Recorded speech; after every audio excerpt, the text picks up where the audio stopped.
बिस्मिल्लाहिर्रहमानिर्रहीम।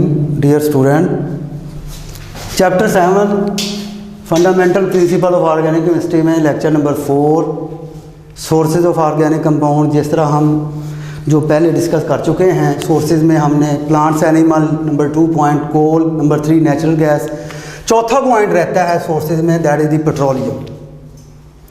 Very important, petroleum का introduction, theory of formation, fractional distillation of petroleum, petroleum deposits, oil refinery और oil refinery in Pakistan, ये इसके point है main.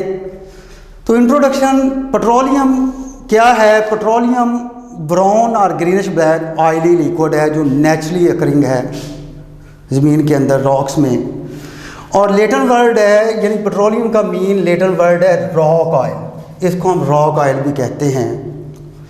इसके और नाम भी हैं, लिक्विड गोल्ड भी कहा जाता है, मैरीन ऑयल भी कहते हैं, क्रूड ऑयल भी कहते हैं, इसके कई नाम है। This is the mixture of various hydrocarbon, this is the mixture of various hydrocarbon. ये हाइड्रोकार्बन का मिक्सचर है जिसकी रेंज कार्बन 1 से लेकर 40 तक है, 1 कार्बन टू कार्बन 40। तो इनको मुख्तलिफ फ्रैक्शन को एक दूसरे से हमने सेपरेट करना है, दैट द फ्रैक्शनल डिस्टिलेशन। तो फार्मेशन के हवाले से बहुत सारी थ्योरी हैं, जो ओल्ड थ्योरीज़ हैं उसमें कार्बाइड थ्योरी है, ऑर्गेनिक थ्योरी है, लेकिन जो मोर एक्सेप्टेबल है that is the modern theory. Petroleum का जो ओरिजिन है that is the biological origin, biological origin है। हुआ क्या कि डिके हुआ, डिकम्पोजिशन मैरीन एनिमल्स का डिके हो गए, और वेजिटेबल जो ऑर्गेनिज्म है ऑफ प्री हिस्टोरिक फॉरेस्ट के, वो भी जो हैं वो डिके हो गए और डिकम्पोज हो गए। तो जब ये दोनों जो हैं, ये मैरीन एनिमल और प्री हिस्टोरिक फॉरेस्ट वेजिटेबल जिसको कहा गया, ये ज़मीन के अंदर जब गए तो दफन हुए और ऊपर से हाई टेम्परेचर और प्रेशर पड़ा, हाई टेम्परेचर और प्रेशर और केमिकल रिएक्शन हुए। उसके नतीजे में जो पेट्रोलियम बना, जिसका जो कलर था ब्राउन था या ग्रीनिश ब्लैक था, तो उसने मूव करना शुरू कर दिया पोरस रॉक्स की जानब, मूव थ्रू पोरस रॉक्स, और पोरस रॉक्स से होते होते वो उन रॉक्स में चला गया, नॉन पोरस रॉक्स में, और वहाँ पे जो लार्ज रेजरवायर की सूरत में जो है वो वहाँ पे पाया गया।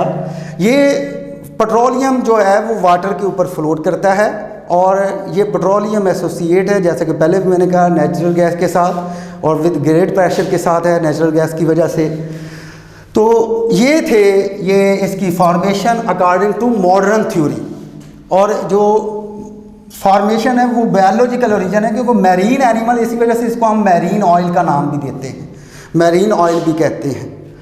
तो उसके बाद फ्रैक्शनल डिस्टिलेशन ऑफ पेट्रोलियम। तो फ्रैक्शनल डिस्टिलेशन एक ऐसा process, fractional distillation of process, it is the process of separating the components in a mixture due to difference in their boiling point, difference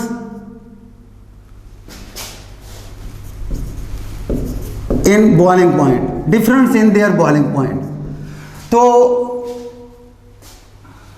उस डिफरेंस इन बॉइलिंग पॉइंट की बिना पर इसमें बहुत सारे फ्रैक्शन पेट्रोलियम में जो है ना वो पाए जाते हैं, तकरीबन 9 से 10 इसके फ्रैक्शन हैं, और उनको बॉइलिंग पॉइंट की डिफरेंस की वजह से उन फ्रैक्शन को एक दूसरे से हम सेपरेट कर सकते हैं। ये पूरा टेबल दिया गया है जिसमें वो नंबर दिए गए हैं फ्रैक्शन तरतीब से, बॉइलिंग रेंज के हवाले से उस फ्रैक्शन का नेम लिखा है, बॉइलिंग रेंज है, that is Celsius scale, composition है, और इस कंपोजिशन में ये that is the mixture of hydrocarbon और अल्केन, यानी अल्केन का आप फार्मूला लगा के इसके हाइड्रोजन साथ लिख सकते हैं, यानी फॉलोइंग फार्मूला CnH2n+2। तो उसके ये कार्बन की रेंज है, यानी कंपोजिशन। तो साथ में इसके यूजेस, यानी कहाँ कहाँ ये एक दो यूजेस इसके दिए गए हैं। जैसा कि इसको तरतीब से ही आप लोगों ने तैयार करना है, ये तरतीब से है क्योंकि ये कार्बन कम है तो जारी बात है उसकी बॉइलिंग रेंज भी कम है। जैसे कार्बन और आया बॉइलिंग रेंज बढ़ जाएगी। तो with increase in the carbon range number of atom of carbon and hydrogen the boiling point also increases. तो पहला फ्रैक्शन जो नेचुरल गैस है दैट इज द बिलो, उसका बॉइलिंग रेंज है 20 और उसमें कार्बन की जो रेंज है वो 1 से लेकर 4 तक है और that is used as a fuel, जैसा कि पहले भी डिस्कशन हो चुकी है।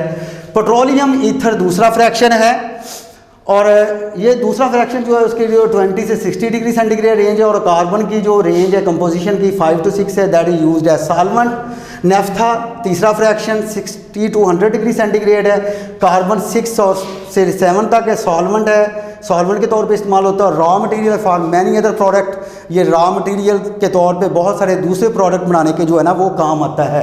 Gasoline very important motor fuel है और 40 to 220 डिग्री सेंटीग्रेड इसका बॉइलिंग रेंज है, कार्बन 4 से लेकर 13 तक है और मोटर फ्यूल है। और कैरोसिन ऑयल जो है वो बॉइलिंग रेंज में बहुत अप है, 175 to 325 डिग्री सेंटीग्रेड है और कार्बन की जो रेंज है वो कार्बन 8 से कार्बन 40 तक है। और हीटिंग फ्यूल है और जेट फ्यूल भी है, हीटिंग फ्यूल भी है और जेट फ्यूल भी है। डोमेस्टिक पर्पसेज के लिए भी इसका इस्तेमाल किया जाता है।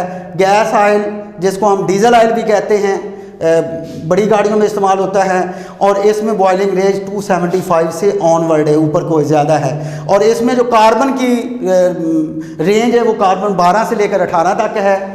और लुब्रिकेटिंग ऑयल मीन ग्रीसेस मशीन्स वगैरह में जो इस्तेमाल होते हैं और ये सेमी सॉलिड लिक्विड या विस्कस लिक्विड का नाम दिया जाता है। और इसके जो हाई बॉइलिंग पॉइंट होते हैं इनसे भी ज़्यादा और इसमें जो कार्बन की रेंज है वो 18 से ज़्यादा है, ऑनवर्ड है। और ये लुब्रिकेशन के तौर पे एज मुख्तलिफ मशीन्स वगैरह में इसका इस्तेमाल किया जाता है। पैराफिन सॉलिड टाइप आ जाते हैं, मेल्टिंग पॉइंट दिया गया 50 to 60 डिग्री सेंटीग्रेड। तो ये जो हमारे पास इसमें कार्बन की जो रेंज है 23 to 29 वैक्स प्रोडक्ट बनाते हैं, जैसे वो कैंडल्स हो गई, पॉलिशीज़ हो गई।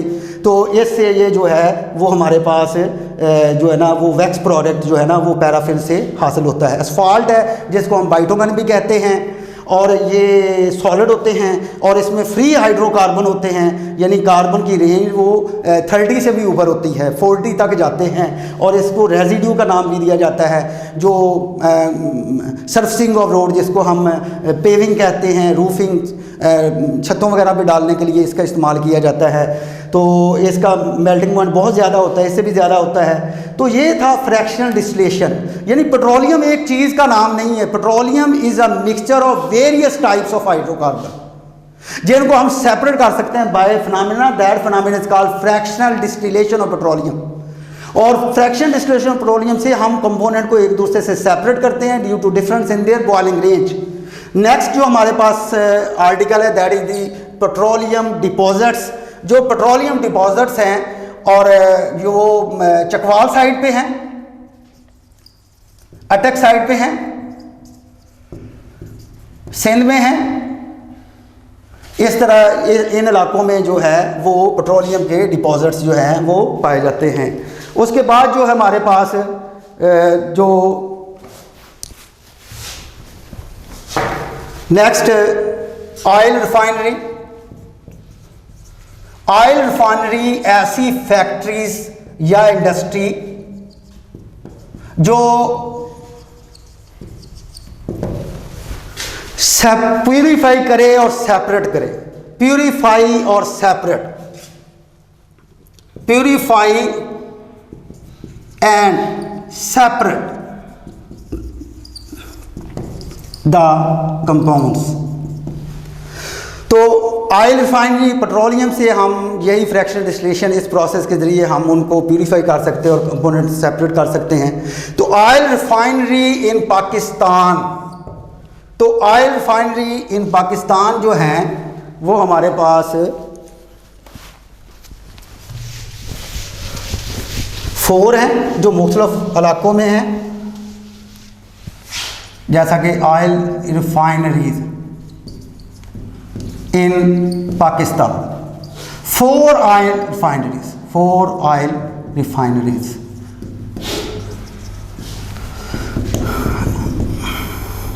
तो जो पहली है वो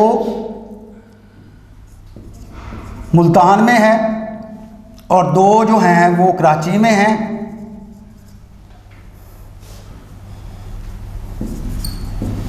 और जो चौथी है वो अटक साइड पे है।